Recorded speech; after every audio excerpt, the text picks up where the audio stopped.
we're talking about pressors, but not just any pressors. We're talking about push dose pressors, bolus dose pressors, pocket pressors, or whatever you want to call it. We're just talking about that little thing that you have in your pocket during peri-intubation or procedural sedation where you want to make sure that you maintain the person's mean arterial pressure. This is a practice that has been done by anesthesia, intensivists, and emergency medicine doctors, but has been popularized by Dr. Scott Weingart, Mr. EM Crit himself.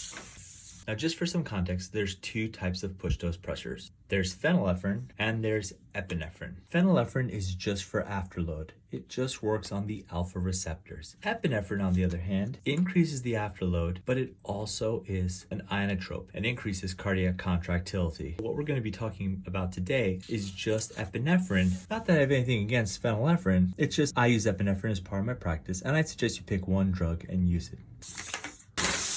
And there's two ways to mix this up. The first is the dirty epi way. This is where you take a 1 liter or 1000 cc bag of fluids and you add in 1 milligram or 1000 micrograms to that bag, and now you have 1 microgram per 1 cc. Then it's just a matter of getting a 10 cc syringe and filling the whole thing up. The second way to mix up push dose pressors, take the code epi. This is 1 milligram per 10 cc's. You're going to take 1 cc of this solution and you're going to take one of these pre-filled syringes with saline, squirt some out, and leave room for 1 cc of fluid to go in here. You're going to take that 1 cc that you had and inject it into this syringe. Now what you've done is diluted this 100 micrograms into 10 micrograms per ml.